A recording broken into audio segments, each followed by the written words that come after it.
Regardez dans le ciel. Oh, c'est un oiseau. C'est un avion? C'est Superman. Les momies se rebellent.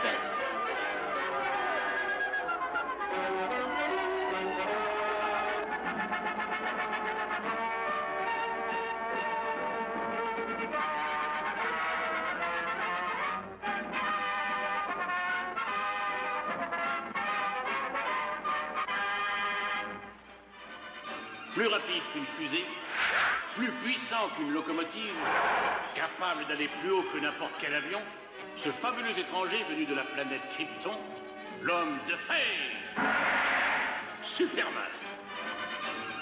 Avec une incroyable force physique, Superman livre une guerre sans merci pour défendre la vérité et la justice, sous l'apparence d'un modeste reporter, Clark Kent.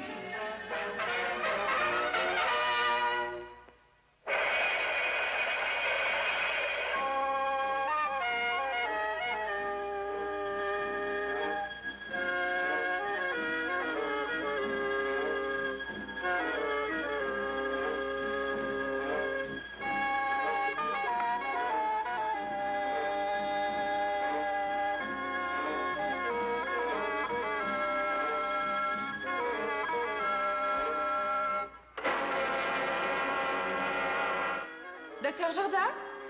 Docteur Jordan!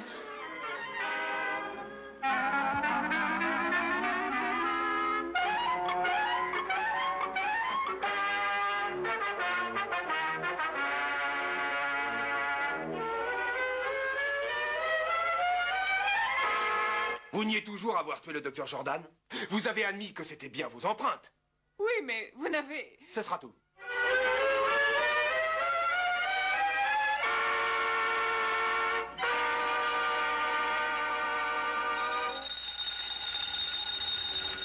Kent à l'appareil. Allô, Daily Planet? C'est le docteur Wilson du musée égyptien. Je viens de découvrir quelque chose qui pourrait innocenter Madame Hogan. Bien, docteur. J'avoue que c'est une excellente nouvelle. J'arrive immédiatement. Je vous vois plus tard, Louise. À tout à l'heure. Ah oui!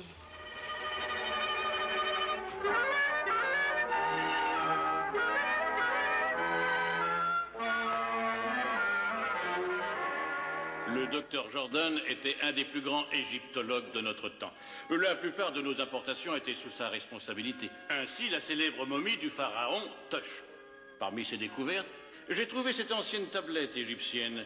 Et j'ai ainsi appris qu'elle indiquait l'endroit secret du sarcophage du pharaon. Et précisait que celui qui dérangera le sommeil éternel du pharaon devra mourir. Cette tablette pourrait donc innocenter Madame Hogan. Venez, s'il vous plaît.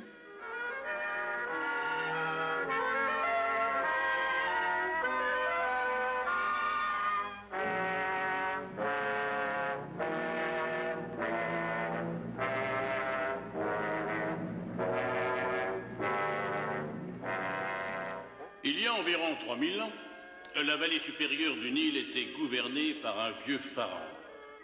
Depuis plusieurs années, il était en guerre avec ceux du Nil inférieur. Alors, il fit appel à son jeune fils, un garçon de 12 ans. Et il ordonna à ses gardes géants de prêter serment de fidélité éternelle au jeune prince et de le protéger aussi bien dans ce monde que dans l'au-delà. Peu de temps après, le vieux pharaon mourut. Le jeune garçon gouverna le royaume qui comptait 10 millions d'âmes.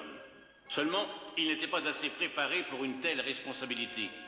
Malheureusement pour la dynastie, le jeune pharaon avait une santé précaire. Il ne put supporter la charge de son pouvoir et quelques mois plus tard, il tomba très malade et à son tour, il mourut. Jamais on ne vit de gardes plus fidèles à leur maître, car conformément à leur serment, chaque garde royal but du poison de telle sorte qu'ils purent l'accompagner dans la vallée de la mort.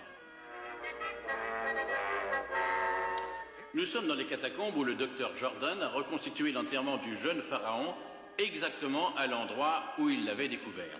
Il a travaillé durant des années dans un secret absolu. Et il a découvert et appliqué une ancienne formule qu'il a appelée le fluide de la vie.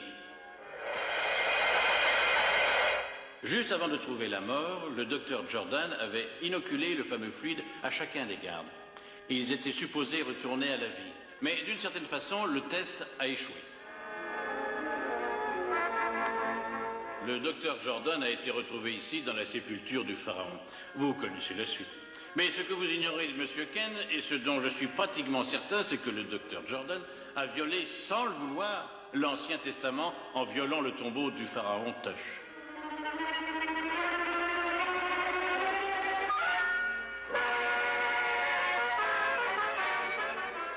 Une aiguille empoisonnée. C'est ainsi que le docteur Jordan a été tué.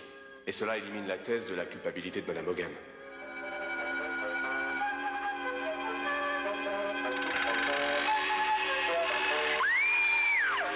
Louise!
Jane Hogan a été libérée. J'ai réussi à avoir ce scoop avant vous. Eh oui, j'ai eu moins de chance que vous. Mais au fait, qui vous a dit que j'étais au musée? C'est ma mamie qui me l'a dit.